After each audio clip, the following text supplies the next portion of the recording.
मेरा एक प्रश्न ऐसा है जी जी। कि अभी जैसे भगवान श्री कृष्ण हो, भगवान श्री राम हो, भगवान हनुमान हो, जी जी। इनको जैसे प्रकृति है आज भी, उसी तरीके से उनका जन्म हुआ। बिल्कुल बिल्कुल। कोख से ही, माँ के। जी जी बिल्कुल। तो उस माँ और पिता ने जी जी।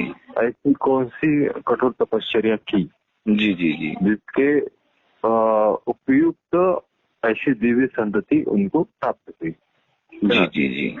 ये कि जैसा बीज है वैसा ही पेड़ आएगा, पौधा आएगा। बिल्कुल बिल्कुल बिल्कुल, है ना। तो मैं अभी इन सभी जो बड़े नाम लिए मैंने, इनसे ज्यादा भक्ति में उनकी माता पिता की करना सोचता हूँ, क्योंकि उन्होंने वैसा तब किया, इस वजह से ऐसी दिव्य संतति उनको प्राप्त हुई। बिल्कुल बिल्कुल गोविंद जी, है ना। तो मैं यही आपसे अभी एक प्रश्न रखता हूँ कि जी जी, अगर मेरे अभी जीवन में अगर दिव्य संतति का मैं कुछ सोच रखूं, तो किस मार्ग से आगे बढ़ा जाए या क्या किया जाए? देखिए, संतति प्राप्ति गोविंद जी, ठीक है। हाँ। पहली बात आपने जो कहा कि राम, कृष्ण, हनुमान और भी जितने महापुरुष देवी देवता हुए हैं, ठीक है जी। क्या होता है गोविंद जी, आप देखिए इस दुनिया में 8 अरब लोग हैं, ठीक है। और कितनी चौंकाने वाली बात है कि 8 अरब लोगों का मतलब ये बहुत बड़ी संख्या है गोविंद जी, ठीक है। 8 अरब लोगों का चेहरा अलग है, उनका फिंगरप्रिंट्स अलग हैं, ठीक है। अब इतने लोगों में सिमिलर क्यों नहीं है लोग? भाई मैं कहता हूँ चलिए किसी का आंख मिल गया आपस में, ठीक है, हाँ जी, हाँ। लेकिन बाकी अंग नहीं मिलेंगे ना उसके, कि सेम टू सेम वही रहेगी, कि भाई आंख भी वही है, बात आवाज भी वही है, उसका फिंगरप्रिंट भी वही है। इम्पॉसिबल है गोविंद जी, ठीक है। क्योंकि 8 अरब लोगों में हम एक ही स्पीसीज की हैं, हम एक ही प्रजाति के हैं, इंसान है, ठीक है। एक क्या मैं तो कहता हूँ लाखों सिमिलर होने चाहिए गोविंद जी, सेम होने चाहिए, लेकिन सब अलग है, सबकी वायरिंग अलग है गोविंद जी, ठीक है। उसके पीछे रीजन क्या होता है कि हमारे जैसे जो जीन्स होते हैं गोविंद जी, ठीक है, उनमें करोड़ों गुणसूत्र हैं गोविंद जी, समझ रहे हैं जी। और प्रत्येक गुणसूत्र जो होता है वो अपने आप में कई संस्कारों को रखता है गोविंद जी, कई यादों को, कई ज्ञान को, कई अलग अलग वैज्ञानिक चीजों को अपने अंदर धारण करता है, करोड़ों की संख्या में गोविंद जी, ठीक है। अब वो करोड़ों की संख्या में जो गुणसूत्र होते हैं वो इतनी मतलब जब 2 गुणसूत्र मिलते हैं तो इतना जबरदस्त वायरिंग करते हैं गोविंद जी कि एक ऐसा अनोखा प्राणी पैदा होता है कि उसके जैसा दूसरा कोई रहते नहीं है, ठीक है। माने खरबों की संख्या में भी अगर इंसान होते ना तो भी सिमिलर मिल पाना मुश्किल था, क्योंकि उनके गुणसूत्र करोड़ों अरबों की संख्या में जो गुणनफल दे रहे हैं, ठीक है, वो बड़े अनोखे होते हैं। तो होता क्या है गोविंद जी, महापुरुषों के अंदर जो संस्कार होता है, संस्कार कहाँ से आता है? बेसिक रूप से माता पिता और पूर्वजों से ही संस्कार आता है गोविंद जी। बिल्कुल सत्य है गोविंद जी ना। हमारे जीन्स जो है ट्रांसफर होते हैं बच्चों में, ठीक है। तो जिसकी पीढ़ियों ने जितनी अच्छी साधना की है गोविंद जी, जितना अच्छा ज्ञान प्राप्त किया, संस्कार अपने जीन्स में जो संस्कार डाले हैं, जो मेमोरी फीड किया है गोविंद जी, ठीक है, जब उनमें ज्ञान, विज्ञान, अध्यात्म और जो सदाचार है उसके गुण माने उनकी संख्या उनके गुणसूत्रों में बहुत ज्यादा भर जाती है गोविंद जी, जिसको हम तपस्या कहते हैं गोविंद जी, ठीक है। तप के द्वारा अपने जीन्स में इतने सारे उन्होंने लोड कर दिए, मतलब अच्छी अच्छी बातें, ठीक है। हाँ जी, हाँ। कि जब उनका मिलन होता है और उनसे जो संतानें पैदा होती हैं, हाँ जी, हाँ, वो अपने अपने माने संस्कारों, सदाचारों, ज्ञान, विज्ञान, अध्यात्म, धर्म के जो संस्कार हैं उनके हिसाब से वो बच्चा योग्यता प्राप्त करता है। तो जो देवी देवता जिनको हम कहते हैं महापुरुष, तो पैदा होने बहुत मुश्किल है गोविंद जी, ठीक है। महापुरुषों में भी जो महापुरुष हैं, जो महापुरुषों के भी देवी देवता है, ठीक है। जैसे महापुरुष, ठीक है, विवेकानंद एक महापुरुष है, ठीक है, लेकिन राम महापुरुष नहीं, वो देवता है, समझ रहे हैं। वो महापुरुष की सीमा को भी लांग गए हैं। कारण क्या है गोविंद जी? जैसे विवेकानंद है, विवेकानंद के अंदर ज्ञान है गोविंद जी, समझ रहे हैं, लेकिन उनके अंदर उस प्रकार का सौंदर्य नहीं है, उस प्रकार की शक्ति नहीं है जो राम के अंदर है, समझ रहे हैं। राम के अंदर ज्ञान भी है, राम के अंदर शक्ति भी है, राम के अंदर सदाचार भी है, मतलब अधूरे नहीं है राम। जैसे विवेकानंद को आप कहो कि भैया विवेकानंद आप द ग्रेट खली को एक तमाचा मार के दिखाओ, तो उनके लिए संभव नहीं है गोविंद जी। बात समझिए जो बोल रहा हूँ मैं। क्योंकि शक्ति कम है ना, शक्ति एक संस्कार कम पड़ गया, समझ रहे हैं। जी। लेकिन एक द ग्रेट खली को तमाचा मारना फिर भी छोटी बात है। राम जैसा सौंदर्यवान, मतलब एक गुण सौंदर्य, समझ रहे हैं। राम जैसा सुंदर सुशील, इतना मासूम, बिल्कुल नाजुक दिखने वाला लड़का, ठीक है, अंदर से इतना ताकतवर है कि रावण जैसे भयंकर राक्षस को बताइए उसने ललकार दिया और हरा दिया ललका। माने डर भी नहीं है उनके अंदर, माने डर का भी एक संस्कार है ना, डर का भी। जी हाँ जी। राम के अंदर मतलब इतना सामर्थ्य है कि उन्होंने रावण जैसे भयंकर राक्षस को ललकारा। पोजीशन क्या उनके पास, कुछ नहीं गोविंद जी, एक वनवासी है, समझ रहे हैं। जी हाँ। तो मतलब बहुत सारे गुण जिसके जीन्स में इकट्ठा आ जाते हैं गोविंद जी, समझ रहे हैं जी। जिसकी तुलना आम आदमियों से कर पाना लगभग असंभव हो जाता है गोविंद जी, ठीक है। एक आध गुण में चलिए कोई मान लिया, जैसे भगवान कृष्ण हैं, कई गोपियों के साथ रास किया। रास का मतलब होता है गोविंद जी मोह से मुक्त है कृष्ण, सिर्फ एक लीला कर रहे हैं, ठीक है जी। अब आम आदमी चलिए कुछ लड़के मान लिया, चलिए कृष्ण बराबर नहीं, कृष्ण के मान लीजिए 1000 है, तो कोई मान लीजिए 10 लड़कियों के साथ भी प्रेम संबंध रख लिया, ठीक है। तो एक चीज में थोड़ी टक्कर दे दिया वो कृष्ण को, ठीक है जी। लेकिन बाकी चीजों में हार जाएगा। कृष्ण क्या है, जीवन में सफल भी है, ठीक है जी हाँ। कृष्ण बहुत सौंदर्यवान है। कृष्ण इतने लोगों के बीच रहते हुए मोह से मुक्त हैं। जी। कहने का मतलब ये है कि कृष्ण इतने सारे गुणों के शिखर पर हैं गोविंद जी, इतने सारे सद्गुणों के शिखर पर हैं। राम इतने सारे सद्गुणों के शिखर में है, ठीक है जी। कि आम आदमी वहां तक नहीं पहुंच सकता है, इसलिए हम उन्हें देवता कहते हैं, समझ रहे हैं कि भाई उनके जैसा हो पाना इस दुनिया में लगभग असंभव है। जो हो गया वो देवता ही है।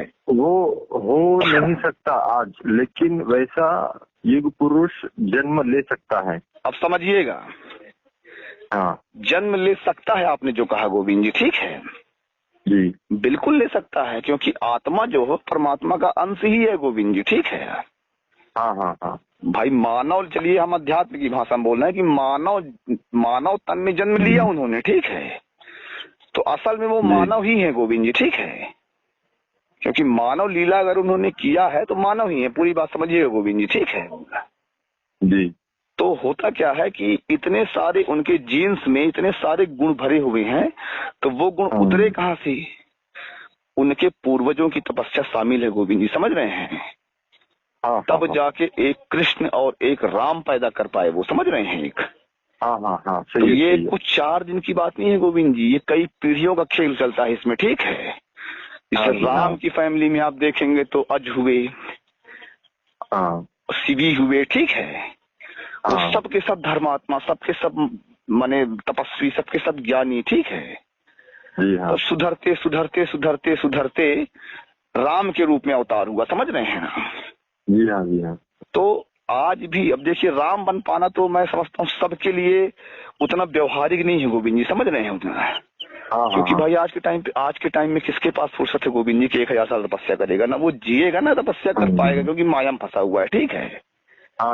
लेकिन एक सामान्य लोगों के बीच जिसको हम कहते हैं भाई बहुत अच्छी संतान है, तो भगवान तो नहीं हो पाएगा लेकिन संतान बहुत मतलब हो सकता है, लेकिन उतना क्या कौन कर पाएगा गोविंद जी, समझ रहे हैं उतना। राम उस जमाने में समुद्र में सेतु बना दिए पत्थरों से। अरे इतना उनके अंदर लीडरशिप क्वालिटी था, बताइए भालू बंदर उनका काम करना है, छोटी मोटी बात है। लीडरशिप क्वालिटी आप देखिए उनका जो कार्य तो है गुरु जी, ये भगवान भी होकर चले गए, लेकिन इन सभी ने जैसे ही स्वामी विवेकानंद पैदा हुए वैसे भी वो भी पैदा हुए, पैदा सभी हो रहे हैं गोविंद जी, ठीक है। माता पिता के संभोग से बिल्कुल पैदा हो गए।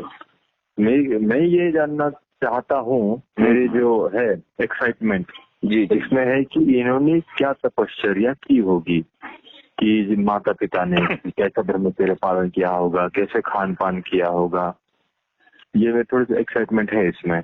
और जैसे ही अभी भगवान श्री कृष्ण भी आ गए, वो तो दिव्य संतति प्राप्त हो गई या बन गए वो उन्होंने भी रुक्मिणी के साथ 12 साल का एक तप किया कुछ। एक बात ध्यान रखिएगा गोविंद जी ना, संतति प्राप्ति के लिए। हाँ जी। एक बात ध्यान रखिएगा, सिद्धि 2 प्रकार का होता है। एक सिद्धि होता है जन्मजात आता है गोविंद जी, ठीक है, माने आपके पूर्वजों से आपके जीन्स को क्या संस्कार मिले, ठीक है जी। हाँ। और एक होता है अर्जित सिद्धि होता है गोविंद जी, जैसे मान लीजिए कोई कमजोर पैदा हुआ, ठीक है, लेकिन अपनी कड़ी मेहनत से उसने ऐसे संस्कार अपने भीतर बना लिए, समझ रहे हैं, होता है गोविंद जी, इंसान मानव तन में सुविधा भगवान दिया है, ठीक है। उसने अपने सत्कर्मों से खुद को ऐसा बना लिया कि वो देवता हो गया गोविंद जी, ठीक है जी। हाँ जी। जैसे आप हिरण्याकश्यप को देखिए, हिरण्याकश्यप का बेटा प्रहलाद, ठीक है, हिरण्याकश्यप राक्षस है, राज तपस्वी हिरण्याकश्यप भी है, महातपस्वी है, लेकिन वो राक्षस है गोविंद जी, समझ रहे हैं ना जी। लेकिन प्रहलाद ने अपनी तपस्या से अपना एक अलग स्थान बनाया। तो एक होता है माता पिता और पूर्वजों से संस्कार आता है गोविंद जी, ठीक है। और आपका प्रश्न है कि क्या खान पियन हो, क्या साधना हो जिससे इस प्रकार की संतानें पैदा हो, ठीक है। हाँ जी। तो बहुत सिंपल सा है गोविंद जी, बहुत पहले जाने की आवश्यकता नहीं है कि पूर्वजों ने क्या किया क्या नहीं किया। अगर आप अच्छे विचार मन में रख रहे हैं, ठीक है, हाँ जी, तो किसी न किसी स्टेज पे पूर्वजों का उसमें योगदान है। वो भी कभी अच्छा विचार रखे होंगे तो आप में वो विचार आए, ठीक है, आप में। जी हाँ। तो आपको साधना करनी पड़ेगी, और साधना कोई बहुत ऐसी चीज नहीं है कि हम नहीं जानते हैं गोविंद जी। दुनिया का हर व्यक्ति, हर तो नहीं कहूंगा, पर जो रुचि रखता है इन चीजों वो जानता है साधना। साधना का मतलब यही होता है उठना, बैठना, सोना, जागना, ठीक है। और जो मैंने मेन बताया कि भाई आसन जीतना, जैसे आप पहले देखते थे वो भाई एक पैर में खड़े हो गए हैं और टीवी में दिखाता है ओम ब्रह्म देवाय नमः, ओम ब्रह्म देवाय नमः, ठीक है। अब वो 1000 साल तक ओम ब्रह्म देवाय कर रहा है गोविंद जी, 1000 एक पैर में खड़े खड़े, मतलब इतना आसन जीत चुका है वो कि ना उसको सर्दी लग रहा है ना उसको गर्मी लग रहा है। तो ऐसे लोग इतना संस्कार, इतना पावर अपने में जनरेट कर लेते हैं गोविंद जी, ठीक है। जी। उनकी संतानें, जैसे रावण एक महातपस्वी है और मैं रावण का बेटा मेघनाद, समझ रहे हैं। हाँ जी हाँ। वो असल मायने में रावण से भी ज्यादा शक्तिशाली था। जी जी जी। रावण क्या कर पाया? रावण कुछ नहीं कर पाया गोविंद जी। राम लक्ष्मण का रावण बाल बांका, लेकिन मेघनाद ने एक बार लक्ष्मण और राम को भी माने संजीवनी बूटी पे जिंदा रहने तक के लिए मजबूर कर दिया, सोच लीजिए। हाँ जी। लक्ष्मण को अगर संजीवनी बूटी न मिली होती तो मतलब सामान्य भाषा में बोल रहा हूँ, लक्ष्मण भी मतलब हार गए थे मेघनाद, समझ रहे हैं मेघनाद। हाँ। इतना पावर उसके अंदर, मेघनाद के अंदर, मतलब 2 बार वो परेशान किया था राम लक्ष्मण को, समझ रहे हैं। हाँ समझ रहा हूँ। हाँ, तो रावण का बेटा रावण से भी टेढ़ा था। रावण तो कुछ नहीं कर पाया, वो खाली हारा है, वो निकल गया खाली। हाँ जी। भले वो पिता रहा, राजा रहा, उससे ज्यादा नाम हुआ, पर मेघनाद असल में उससे इंद्र से रावण हार गया था। हाँ जी हाँ। तो मेघनाद ने फिर इंद्र को हराया, समझ रहे हैं मेघनाद। जी जी जी। तब से उसका नाम इंद्रजीत पड़ा, मतलब रावण का बहुत बड़ा पावर था मेघनाद, समझ रहे हैं। जी हाँ। तो मेघनाद कहाँ से पैदा हुआ? क्योंकि रावण तपस्वी था गोविंद जी, ठीक है। जी। तो वो तपस्या का संस्कार मेघनाद में उतरा और मेघनाद ने उसको बढ़ा दिया गोविंद जी अपनी साधना, ठीक है अपनी।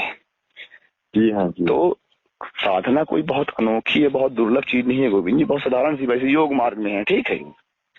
हाँ जी हाँ। वही प्राणायाम है, वही मूल बंध है, वही मुद्राएं हैं, वही आसन है गोविंद जी, ठीक है। हाँ जी हाँ। पर करने वाला चाहिए ना। किताबों में तो सारी बातें लिखी हैं इधर, जी जी। पर हम तो फॉलो नहीं कर पा रहे हैं। जो कर लिया गोविंद जी, ठीक है। अच्छा चलिए, उस लेवल पे मत जाइए आप। उस लेवल पे जाने की जरूरत नहीं है कि भाई हमको बहुत हिमालय पे जाके हम आसन जीत रहे हैं, ठीक है। और वहां से हम वरदान लेके चले हैं तो हमारा एक युवती से विवाह हुआ तो उससे हमारी संतानें पैदा हुई, वो और दिव्य और तेजस्वी, ठीक है। और साधारण सी भाषा में गोविंद जी, व्यायाम करिए। योग मेडिटेशन बहुत जरूरी है, बहुत जरूरी है गोविंद जी। इनके बिना सारी साधना अधूरी है, ठीक है। जी हाँ जी हाँ। साथ में आयुर्वेद का प्रयोग करिए, आयुर्वेद की औषधियों पे रिसर्च करिए गोविंद जी, ठीक है। जी हाँ जी। आयुर्वेद का सेवन अवश्य करिए, उससे क्या है कि वीर में पुष्टता आती है। आयुर्वेद ही भगवान का एक आशीर्वाद है गोविंद जी, ठीक है। हाँ जी। आयुर्वेद भी ईश्वर की एक कृपा है। आयुर्वेद क्या है गोविंद जी? हम जो इंसान हैं, जंगलों में रहने वाले, एक माने विज्ञान की भाषा में एक एनिमल है गोविंद जी, ठीक है। जी हाँ जी। और हमारा भोजन क्या है? पेड़ पौधे पत्तियां तरह तरह की जड़ी बूटियां, ठीक, ये हमारा नेचुरल फीड है, समझ रहे हैं, नेचुरल।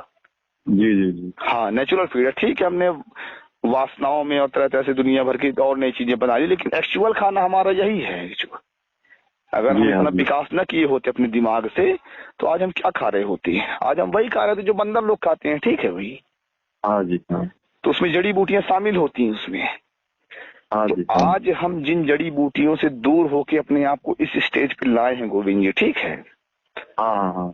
जंगल का एक बंदर देखिए गोविंद जी, एक एग्जाम्पल दे रहा हूँ आपको, बहुत समझने वाली बहुत गहराई की बात है।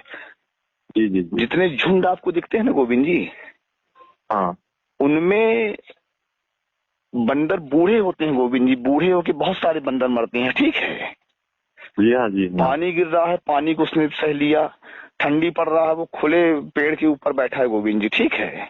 हाँ हाँ हाँ। उसको नहीं सुलभ है गुफा वगैरह, ठीक है, उसको हाँ जी हाँ। पेड़ में ही बैठा है, और ठंडी में पानी गिर गया तो वो दिसंबर की ठंडी में भी पानी को सह लिया गोविंद जी, समझ रहे हैं, कड़ाके की सर्दी में। पास तो ओढ़ने के लिए कुछ नहीं है, कुछ नहीं है, कुछ नहीं है, जी।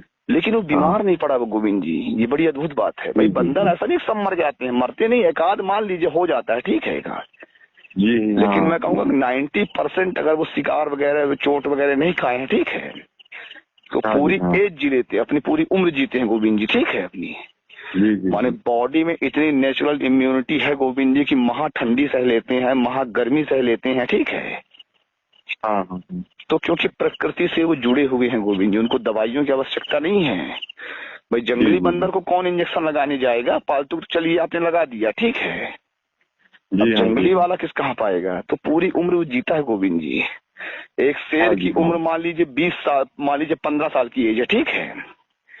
शेर भी लास्ट में बूढ़ा होके ही मरता है गोविंद जी, जब लास्ट में एकदम कमजोर हो जाता है, ठीक है। हाँ। शिकार नहीं कर पाता है तो भूख प्यास और दूसरे शेरों के हमले से भले मर जाता है, ठीक है। हाँ जी हाँ। लेकिन कहने का मतलब ये है कि पूरी उम्र तो जी लिया ना वो पूरी। न उसको एक गोली लगा न एक इंजेक्शन लगा गोविंद जी।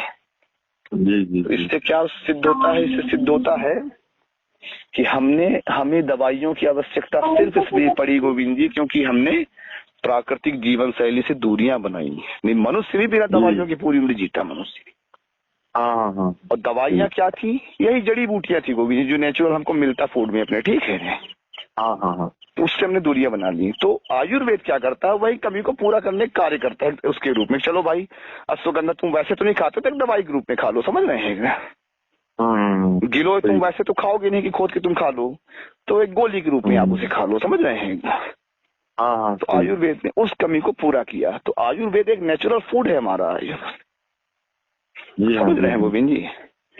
तो संतति पे चल रहा था हमारी बात। तो कहने का मतलब है कि अच्छी संतति के लिए आप आयुर्वेद का प्रयोग भी कर सकते हैं, तो उससे आपको अलग प्रकार की ऊर्जा प्राप्त होगी गोविंद जी।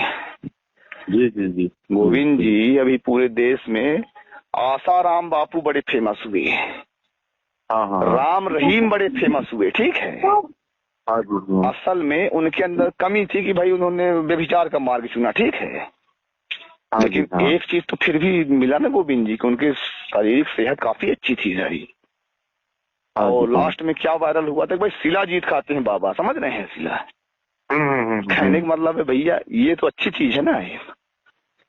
इतना तो साबित हुआ ना कि शिलाजीत खाने से 70 साल का आदमी की जवानी 20 साल बराबर थी। ये तो साबित हुआ ना इससे। तो होशियार आदमी उसको कैच कर लिया, होशियार। मुझे भी अगर यंग रहना है तो शिलाजीत पहाड़ों का पसीना है गोविंद जी, वो समझ रहे हैं। प्रचुर मात्रा में मिनरल्स, प्रचुर मात्रा में अन्य पोषक तत्व, ठीक है, उसमें उपलब्ध हैं। तो आयुर्वेद, योग, व्यायाम, ध्यान, ये सारी चीजें अगर आप अपने भीतर लाएंगे तो वो चीजें आपको प्राप्त होंगी जो आप चाहते हैं। शाकाहार बहुत एनर्जेटिक चीजें हैं गोविंद जी, जिनमें दोष नहीं है कि वैसे मांसाहार किया तो उसमें भाई दोष हो गया, भाई पाप है, ठीक है। लेकिन शाकाहार में शिलाजीत खाने में तो कोई पाप नहीं है ना, शिला है। अब वो कई मतलब किलो मांस के बराबर ताकत एक बूंद शिलाजीत में है, एक बूंद। तो बस जीवन जीने का तरीका है। तो आयुर्वेद जैसे सिद्धियों का जब हमने देखा था गोविंद जी, उसमें 3 तरीका लिखा था गोविंद जी सिद्धियों का। हाँ जी सर। एक लिखा रहा जन्मजात, हाँ जी। एक होता है अर्जित। अर्जित में क्या होता है गोविंद जी? योग ध्यान व्यायाम, ठीक है, योग ध्यान, हाँ हाँ। उसके द्वारा इंसान अपनी शक्तियों को बढ़ा सकता है। तीसरा उसमें लिखा था आयुर्वेद, सिद्धियां आयुर्वेद से भी प्राप्त होती हैं, समझ रहे हैं आयु। जी जी जी। अब महर्षि च्यवन का हमने कहानी सुना, सभी ने सुना कि महर्षि च्यवन 80 साल के थे, उन्होंने एक औषधि खाया और 20 साल के जवान हो गए। वो क्या था? च्यवनप्राश था। अब उस टाइम पे कौन सा च्यवनप्राश उन्होंने बनाया और आज के टाइम पे कौन सा च्यवनप्राश बन रहा है, ये थोड़ा सा अलग बात हो गई, ठीक है। हाँ जी। कि उन्होंने कौन सा च्यवनप्राश खाया था, उन्होंने कौन सा च्यवनप्राश, लेकिन मैं कहता हूँ बिगड़ते बिगड़ते स्वरूप बिगड़ते भाई वो चीजें नहीं मिल पा रही होंगी आज के जमाने में शायद, जो महर्षि च्यवन ने अपने च्यवनप्राश में जो डाला रहा होगा, ठीक है। हाँ जी। वो चीजें मान लीजिए विलुप्त हो गई, ठीक है वो। लेकिन मैं कहता हूँ 20% तो है ना भाई, नाम तो उसी का है ना, नाम। हाँ हाँ। तो इन सब चीजों का जो सेवन करेगा उसके अंदर भी च्यवनप्राश जैसे खा के आप देखिए, कुछ दिन थोड़ा प्रयोग करिए गोविंद जी, ठीक है। जी जी। ठंडी आ रहा है तो डब्बा खाइए उसको, ठीक है, और अपने अंदर फील करिएगा ताकत। फील हो गया आपको, मेरे से आप लिख के ले लीजिए। कुछ परिवर्तन आपको 2 दिन 4 दिन के अंदर फर्क दिखेगा। पहली बात, आप एनर्जेटिक फील करोगे गोविंद जी। हाँ जी। चेहरे में ग्लो आएगा, आप देखिएगा इस चीज को, मैं लिख के दे रहा हूँ, आपके अंदर फील हो गया ये चीज आपको, ठीक है। हाँ जी। चेहरे में ग्लो बढ़ जाएगा, आपके अंदर एक उत्साह रहेगा गोविंद जी। आप जहाँ जाओगे ना तो आपको एक रुचि समझ में आएगा सब जगह, आपको एक लगेगा यार मजा आ रहा है, बस लोगों से बात करता हूँ तो मैंने बताया ना, पहले बार बताया था कि मैंने उसका किया था अनुकरण। हाँ, 1-2 महीना किया था। ऐसी ताकत थी कि मैं थकता ही नहीं था। हाँ, दिन में 4-5 घंटे भी नींद होती थी तो पर्याप्त होती थी। तो और ऐसे ही लगता था कि 1 मंजिल से 2 मंजिल से कूद जाऊं, ऐसी ताकत आई थी। अभी आपने संतति की बात की गोविंद जी, ठीक है। हाँ जी। हाँ देखिए, तो आयुर्वेद से आपको जुड़ना है, व्यायाम तो आप करते हैं, योग से जुड़ना है गोविंद जी। जी जी जी। आज बहुत पॉइंट की बातें हुई हैं गोविंद जी आज। हाँ, बस इन बातों को फॉलो करना है, समझ रहे हैं? हाँ जी। हाँ जरूर। हाँ, एक कान से सुन दूसरे कान से निकाल दिए तो बात वही रह गई। फॉलो जिसने कर लिया, ये तो स्टोर हो रही है। हाँ जी। हाँ, इस शरीर को खूब एनर्जी शरीर से वो करिए, मतलब मेहनत करके खर्च करिए, ठीक है। जी जी। फिर उसी रफ्तार से आयुर्वेद से अच्छी औषधियों का सेवन गोविंद जी, ठीक है। हाँ हाँ हाँ। फिर आप देखिए क्या आपके अंदर क्वालिटी पैदा होगी, आपके अंदर क्या परिवर्तन घटित होंगे आपके। जी जी जी। ये पूरा फार्मूला है गोविंद जी। देखिए, साधना तो चाहिए, इसी का नाम तो सामान्य आदमी नहीं कर पाता गोविंद जी, समझ रहे हैं? हाँ हाँ। सामान्य आदमी सब जानता हो। आज के सोशल मीडिया के युग में मैं कहता हूँ, इंफॉर्मेशन के युग में हर आदमी को हर चीज पता है यार। हाँ जी। हाँ, पर वो कर कुछ नहीं पाएगा, आप जाने रहे, क्योंकि इतना सारा उसको पता है कि वो खुद कंफ्यूज हो गया कि मैं करूं क्या खुद। हाँ जी। हाँ, उसको इतना सारी बातें पता है इसलिए हाँ, कि वो भूल जाता है कि मुझे करना क्या है। खाली उसको नॉलेज हो गया, मतलब कोई बोले हाँ हाँ यूट्यूब में देखा था मैंने उसको, वो फलाने बता रहे थे, वो डॉक्टर बिंद्रा बता रहे थे, वो ठीक है डॉक्टर। हाँ हाँ हाँ। लेकिन वो कर क्या रहा वो भूल गया है वो। हाँ जी। तो दिमागी कचरा खूब सारा लोगों ने जोड़ लिया है, पर असर में का एक्ट उस पे नहीं है। जिसने कर लिया गोविंद जी, समझ रहे हैं? हाँ, बदलेगा, वो बदलेगा। कलयुग में एक तो बड़ा अच्छा चीज है गोविंद जी, लाखों की भीड़ में अलग होना बहुत आसान है आज के टाइम पे, बहुत आसान है। क्योंकि लाखों जिस एडिक्शन में पड़े हुए हैं गोविंद जी ना, उससे वो अलग रास्ते पे निकल गया ना अलग। हाँ, लोग एक बहुत बड़े नशे और बहुत बड़े बेहोशी में जी रहे हैं गोविंद जी। कौन? जी जी जी। लोगों को बेहोश कर दिया है आज की टेक्नोलॉजी। लोग हाँ जी। हाँ, बहुत बड़ी बेहोशी में, उनको नहीं समझ में आया। वो इंटरटेनमेंट के इतने सारे साधन है गोविंद जी कि आज के टाइम पे लोग बोर नहीं हो सकते, मतलब कुछ समय तक, 2 साल 5 साल तक। हाँ जी। हाँ, वो बोर नहीं होगा। हाँ, उसके बाद तो खैर रोगों का शिकार होगा वो, लेकिन 5 साल तक तो बोरे नहीं होना है उसको। हाँ, इसमें व्यस्त रहेगा, देखने में इतना व्यस्त हो जाएगा वो, ठीक है, इतना। हालांकि 5 साल के बाद उसको जुर्माना जब भरना पड़ेगा, माने होटल में तो खूब आपने खा पी लिया, ठीक है। हाँ जी। जब काउंटर पे निकल के आए तो बिल दे के फिर आपका दिक्कत हो जाएगा बिल दे के, क्योंकि आपने इतने मजे ले लिए हैं, समझ रहे हैं इतना। हाँ जी। हाँ, लेकिन बिल भरने के टाइम पे फिर परेशानी होगी। वही ये लोगों ने खूब एंजॉय किया, लेकिन कर्म फल जब उसका सामने आएगा गोविंद जी तो फिर दिक्कत होगी। तो इन लाखों की भीड़ में जो बेहोशी की हालत में जी रहे हैं, ठीक है, हाँ जी। हाँ, उनमें अपने आप को अलग कर पाना गोविंद जी बहुत चुनौतीपूर्ण है। और जो कर ले गया तो बहुत जल्दी सिद्ध भी है वो बहुत।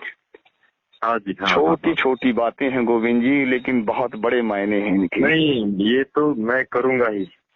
और मेरी तो ये चल रही है कि जो हमारी धर्मपत्नी ये है, वो और मैं ये इस बात को समझकर अनुकरण करना ही और चलना ही, क्योंकि अभी वो भी समझ रही है कि सामान्य जीवन कैसी है, दूसरे जो लोग जीते हैं, जिस विद्या में जीते हैं, जिस ज्ञान के साथ जीते हैं, वो ऐसे ही जी रहे हैं। उनको कुछ भी नहीं पता है, कुछ भी नहीं पता है, लेकिन वो भी ज्ञान देते हैं, अलग अलग सिखाते हैं, ये सिखाते हैं, वो सिखाते हैं। अगर देखा जाए तो सभी अविद्या में ऐसे बहते जा रहे हैं। बिल्कुल बिल्कुल। एक बात और ध्यान रखिए गोविंद जी, योग मार्गी, वैसे तो मेरा नाम योग के हिसाब से ही मान लीजिए है, लेकिन मैं भक्ति मार्ग का बड़ा समर्थन करता हूँ गोविंद जी। योग मार्ग में क्या होता है गोविंद जी, इसके नियम संयम ये सारी चीजें जो होती है ना, ये बहुत कठिन है, बहुत कठिन है गोविंद जी, समझ रहे हैं।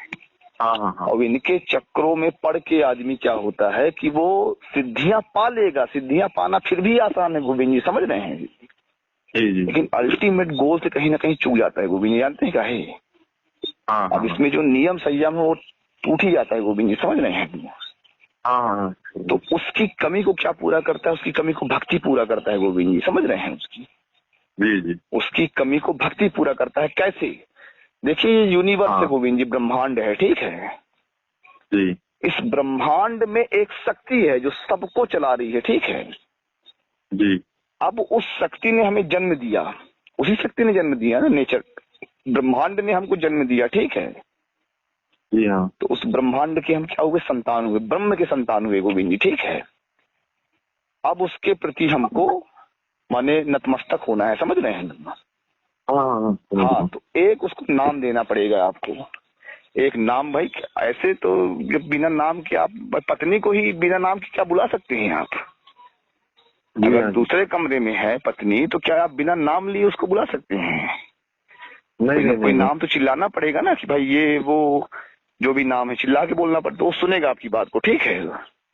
तो वैसे ही हमको कुछ नाम देना पड़ेगा। तो अपना कोई भी उनका एक नाम दीजिए गोविंद जी, एकाग्र मन से। भाई मुझे ये नाम, आप राम नाम दे सकते हैं, आप कृष्ण नाम दे सकते हैं, या कि आपको, वैसे तो मैं कहूंगा इन्हीं के हिसाब से चुनिए, क्योंकि इनमें श्रद्धा होती है गोविंद जी, ठीक है। इनमें इनके साथ उस यूनिवर्स को सेट कर पाना थोड़ा सा आसान होता है, क्योंकि संस्कारगत रूप से इन नामों पर हमें श्रद्धा है, ठीक है। इनमें तो जो भी आपको लगे भाई एक नाम हमको चुनना है, शिव नाम चुन लीजिए आप, ठीक है। और उस ब्रह्मांड के प्रति अपनी श्रद्धा प्रकट करिए कि हे प्रभु, आपने मुझे जन्म दिया, मैं अपने इसके लिए मैं आपका उपकार मानता हूँ और आपको वंदन करता हूँ, नमस्कार करता हूँ, समझ रहे हैं। तो वो कहला गया भक्ति गोविंद जी। तो भक्ति थोड़ा रखना बहुत जरूरी है, और ये सपोर्ट भी करता है, जैसे नाम जप है गोविंद जी, ठीक है। हमने भाई आसन जीतने की बात की, आसन जीतने में क्या इकट्ठा हम शांत हो के बिना होंठ हिलाए बिना जीभ हिलाए बैठे हैं, थोड़ा मुश्किल है। तो शुरू में नाम जब भाई शरीर पूरा शांत है हमारा, ठीक है, शरीर हमारा शांत है। अब मन में हमने शिव शिव शिव शिव मन में गोविंद जी, ठीक है, चलने दिया, तो एक काम भी आपके मन के पास हो गया ना। एक शरीर तो शांत है, शरीर को हम नहीं हिला रहे हैं, ठीक है, लेकिन मन में शिव शिव शिव शिव बस एक मानसिक, तो वो आपको क्या है, आसन भी हो रहा है इधर, ठीक है, और मन को व्यस्त रखने का एक जरिया भी है। तो उससे एक अलग सिद्धि प्रकट होगी। मतलब योग में क्या है गोविंद जी, यम नियम आसन प्राणायाम की जब बात होती है, ठीक है, तो उसमें ईश्वर प्रणिधान एक उसका प्रमुख अंग है गोविंद जी, ठीक है। और इसका बहुत महत्व है गोविंद जी। यदि आप कुछ चूक हो रही तो ईश्वर के प्रति जो शरणागति है वो आपको योग में सपोर्ट करेगा, समझ रहे हैं। योग में तो एक नाम तो आपको देना पड़ेगा, भक्ति आपको अपनानी पड़ेगी। नाम जब उसका सबसे अच्छा तरीका है गोविंद जी, समझ रहे हैं। मानसिक रूप से ज्यादा कदा उसको कोशिश करिए कि वो भी चलता रहे, ठीक है। तो मन को थोड़ा तो वो भी सेट करता है, भाई हम किसी कार्य में व्यस्त हैं, अचानक योग तो नहीं कर पा रहे हैं अभी, ठीक है, ध्यान तो नहीं कर पा रहे हैं, ध्यान तो नाम चलने दीजिए मन में, तो वो भी योग का काम करता है वो भी। तो ये सब तरीके हैं गोविंद जी, जो सामान्य जीवन जीते हुए भी एक साधना पूर्ण जीवन। मन को क्या है, किसी में बांधना पड़ेगा गोविंद जी, समझ रहे हैं। तो नाम जब भी बांधने का एक अच्छा तरीका है एक, कि भाई मन में हमने मन को फंसा दिया किसी में, ठीक, अब खाली बैठे हैं, दुनिया भर की बातें लोग कर रहे हैं, हमारा इंटरेस्ट नहीं है उन चीजों में, ठीक है जी हाँ, अपना एक अलग काम बना लिए, भाई नाम है जब चलो मन ही मन, ठीक है, नाम है ठीक है जी, ठीक सबके है। बीच बैठे हुए भी हैं, वो भी चल रहा है, ध्यान चल रहा है, साधना चल रहा है, नाम जब चल रहा है, ठीक है ना। हाँ हाँ हाँ। तो ईश्वर परिधान एक बहुत सराहनीय, मतलब बहुत लाभदायक अंग है योग का गोविंद जी। हाँ।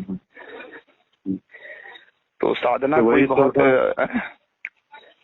अभी साधना, पिछली बार जब 4-5 दिन पहले हमारी बात हो गई थी ना, जी जी, वहाँ से तो मैंने निर्णय कर लिया, ठान ही लिया कि शुरू करना, किया भी मैंने। और आज और 20-25% आपसे ऊर्जा लिया हूँ, और कल से और उसमें भार पड़ेगा, और ताकत से वो चलेगा ही चलेगा। एक बड़ी अच्छी कहानी है गोविंद जी। जी जी, सुंदर, जैसे आपकी अपेक्षा है कि मुझ में कुछ बदलाव दिखे। हाँ हाँ हाँ, अगर मैं इस मार्ग पर चल रहा हूँ तो मुझे आपको भी दिखाना है वो, अरे हम खुद देखेंगे गोविंद जी। हाँ जी, हाँ भाई मार्ग हमने आपको बताया, ठीक है जी जी जी, लेकिन कोई हमसे भी आगे अगर कोई निकल रहा है तो वो तो हम खुद देखेंगे ना उसको। नहीं, आगे आगे कोई जा ही नहीं सकता। नहीं मतलब ज्ञान से क्या है, जैसे हमने कुछ चैलेंज आपको बताया, वो चैलेंज भाई यदि आप पूरा करेंगे तो हम देखेंगे उसको। हाँ, उससे आपको स्वयं ही सब लाभ प्राप्त होंगे। योग मार्ग बहुत बड़ा मार्ग है, बहुत बड़ा मार्ग है, नहीं कर पाते लोग, अगर कर लेंगे। देखिए साधना, ज्ञान, विज्ञान कोई बहुत बड़ा चीज नहीं है गोविंद जी। इनके विषय में जान लेना ठीक है, बड़ी बात होती है, लेकिन फिर भी उतनी बड़ी बात नहीं है। मेन होता कर लेना गोविंद जी, समझ रहे हैं। कर लेना बड़ी बात है। उसने दुनिया भर की ज्ञान की बातें सुन ली, नहीं कर पा रहा है तो सब व्यर्थ हुआ है सब। कचड़ा है, दिमागी कचड़ा है, अगर आप जान के भी नहीं कर पा रहे हो तो दिमाग की वो भी एक कचड़ा है। अगर आपने उसको नहीं फॉलो किया है तो फिर उससे अच्छा कि आप ना ही जानते तो ज्यादा अच्छा था, ना ही कम से कम द्वंद्व तो न रहता। भाई मैंने मांसाहार किया, मैं जानता हूँ मांसाहार नहीं करना चाहिए, ठीक है, और जान के भी अगर मैंने मांसाहार किया तो मुझे क्या होगी, परेशानी होगी, उससे द्वंद्व में फंस जाऊंगा, समझ रहे हैं। तो खाली वो दिमागी कचड़ा है जो मुझे परेशान करेगा। तो ज्ञान को जान लेना बड़ी बात नहीं है, फॉलो कर लेना बहुत बड़ी बात होती है गोविंद जी। और लाखों करोड़ों की भीड़ में यही व्यक्ति को अलग बना देता है। गोविंद जी आज बहुत